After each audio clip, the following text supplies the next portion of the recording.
Assalamualaikum warahmatullahi wabarakatuh. Perkenalkan, nama saya Nabila Fasya Ramadhani. Sebelumnya saya ingin mengucapkan terima kasih kepada teman-teman dan dosen pengampu kami yang sudah memberikan kesempatan untuk mempresentasikan hasil kerja kami, yaitu inovasi dan reformasi pelayanan publik. Nah, di sini saya bersama rekan saya ikut serta memaparkan hasil presentasi kami, yaitu Saudari Eviani Putri dan Dea Faridatul Kumala. Lanjut ke inovasi pelayanan publik. Kami di sini mengambil menurut Peraturan Menteri PANRB Nomor 30 Tahun 2014 bahwa inovasi merupakan terobosan yang berupa gagasan, ide adaptasi atau modifikasi yang bermanfaat bagi masyarakat, baik secara langsung maupun tidak langsung. Dalam bentuk apapun, tidak harus penemuan baru, bisa merupakan pendekatan, perluasan, peningkatan kualitas yang memang sudah ada sebelumnya. Menurut Agus Duyanto, inovasi itu ada 4 jenis. Yang pertama, inovasi kebijakan, yaitu instansi tersebut memberikan pelayanan yang lebih baik lagi. Yang kedua, dari sistemnya, merupakan penambahan penggunaan seperti komputerisasi. Yang ketiga, yaitu prosesnya, merupakan perubahan di pengelolaannya. Yang terakhir, konseptual, yaitu perubahan konsep mindset dari instansi tersebut. Selanjutnya, reformasi birokrasi pelayanan publik. Reformasi birokrasi pada hakikatnya merupakan upaya untuk melakukan pembaharuan dan perubahan mendasar terhadap sistem penyelenggaraan pemerintah, terutama menyangkut aspek-aspek kelembagaan, ketatalaksanaan, dan sumber daya manusia aparatur. Berbagai masalah dan hambatan yang mengakibatkan sistem penyelenggaraan pemerintah tidak berjalan atau diperkirakan tidak berjalan dengan baik harus ditata ulang dan diperbaharui. Reformasi birokrasi dilaksanakan dalam rangka mewujudkan tata kelola yang baik atau good governance.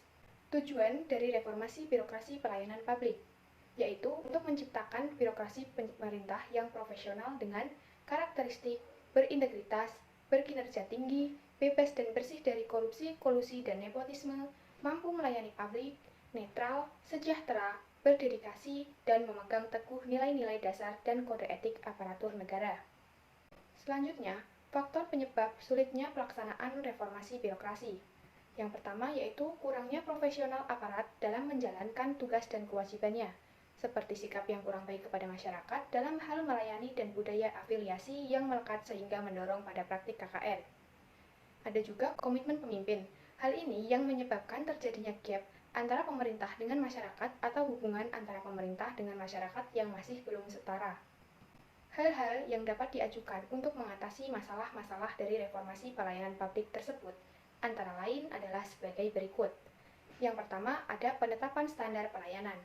Penetapan standar pelayanan yang dilakukan melalui proses identifikasi jenis pelayanan, identifikasi pelanggan, identifikasi harapan pelanggan, perumusan visi dan misi pelayanan, analisis proses dan prosedur sarana dan prasarana, waktu dan biaya pelayanan. Proses ini tidak hanya akan memberikan informasi mengenai standar pelayanan yang harus ditetapkan, tetapi juga informasi mengenai kelembagaan yang mampu mendukung terselenggaranya proses manajemen yang menghasilkan pelayanan sesuai dengan standar yang telah ditetapkan. Selanjutnya ada pengembangan standar operating prosedur atau SOP. Dengan adanya SOP, maka proses pengolahan yang dilakukan secara internal dalam unit pelayanan dapat berjalan sesuai dengan acuan yang jelas, sehingga dapat berjalan secara konsisten, atau dengan kata lain, bahwa semua petugas yang terlibat dalam proses pelayanan memiliki uraian tugas dan berkewajiban atau tanggung jawab yang jelas. Selanjutnya ada pengembangan survei kepuasan pelanggan. Untuk menjaga kepuasan masyarakat, maka perlu dikembangkan suatu mekanisme penilaian kepuasan masyarakat atas pelayanan yang telah diberikan oleh penyelenggara pelayanan publik. Dalam konsep manajemen pelayanan, kepuasan pelanggan dapat dicapai apabila produk pelayanan yang diberikan oleh penyedia pelayanan memenuhi kualitas yang diharapkan masyarakat. Oleh karena itu, survei kepuasan pelanggan memiliki arti penting dalam upaya peningkatan pelayanan publik. Selanjutnya ada pengembangan sistem pengelolaan pengaduan. Pengaduan masyarakat merupakan satu sumber informasi bagi upaya-upaya pihak penyelenggara pelayanan untuk secara konsisten menjaga pelayanan yang dihasilkannya sesuai dengan standar yang telah ditetapkan. Oleh karena itu, perlu didesain suatu sistem pengaduan yang secara efektif dan efisien dapat mengolah berbagai pengaduan masyarakat menjadi bahan masukan bagi perbaikan kualitas pelayanan. Contoh inovasi yang telah berjalan di Indonesia. Inovasi pelayanan. Samsat boleh menjadi salah satu contoh pelayanan cepat yang efektif dan efisien. maka pelayanan izin investasi dan usaha pun terus digenjot dengan menerapkan model yang nyaris sama. Saat ini, pengurusan izin di 21 kementerian telah dialihkan ke Badan Koordinasi Penanaman Modal atau BKPM, menjadi sistem layanan satu atap. Sebelumnya, mengurus izin tak cukup hanya ke BKPM. Setelah selesai di BKPM, pemohon harus mengurus izin dari satu kementerian ke kementerian lainnya.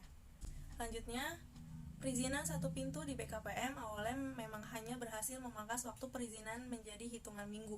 Namun, Presiden Joko Widodo menginginkan semua selesai dalam 1 hari. BKPM merespon cepat arahan tersebut sehingga perizinan dapat selesai, bahkan dalam 3 jam.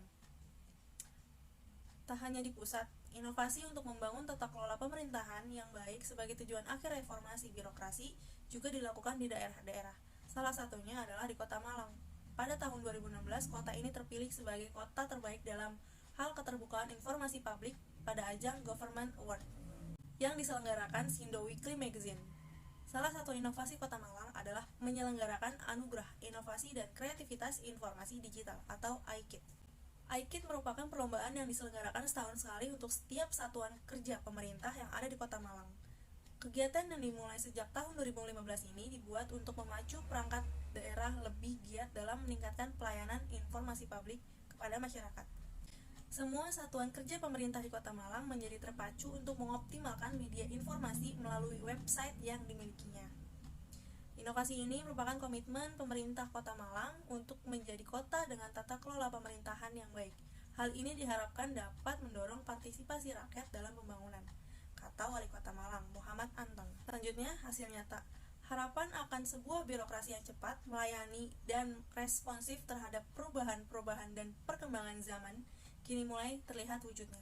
Dalam laporan evaluasi kinerja yang dilakukan Kementerian Pendayagunaan Aparatur Negara dan Reformasi Birokrasi atau Kemenpan-RB, kinerja pemerintah pusat maupun pemerintah daerah menunjukkan peningkatan yang signifikan. Penilaian tersebut dilakukan menggunakan indikator akuntabilitas kinerja, yaitu dengan melihat efektivitas dan efisiensi penggunaan anggaran yang disandingkan dengan capaian kinerjanya, serta dengan melihat pula kualitas pembangunan budaya kerja birokrasi pada instansi yang dinilai. Sejalan dengan penilaian kinerja pemerintah yang terus membaik, tingkat kepuasan terhadap kinerja Presiden Joko Widodo juga terus meningkat. Survei Saiful Mujani Research and Consulting atau SMRC pada bulan Juni 2016 menunjukkan bahwa 67% warga Indonesia menyatakan puas dengan kinerja Joko Widodo. Sebagai perbandingan, 1 tahun lalu, Juli 2015, yang menyatakan puas dengan kinerja Joko Widodo baru mencapai 41%. Reformasi birokrasi di Indonesia sudah mulai terlihat nyata hasilnya. Tentu masih ada kekurangannya yang perlu dibenahi, namun semangat untuk mewujudkan pelayanan yang terbaik untuk Republik ini harus terus dijaga. Nah, untuk kesimpulannya, menurut pemahaman kelompok kami, pada intinya inovasi pelayanan publik menekankan pada peningkatan kualitas yang dapat memenuhi kebutuhan dan menyelesaikan masalah itu sendiri. Dan peran masyarakat pun perlu dilibatkan agar timbul kesetaraan hubungan antara pemerintah dengan masyarakat. Cukup sekian dari kelompok kami. Kurang lebihnya mohon maaf. Wassalamualaikum warahmatullahi wabarakatuh.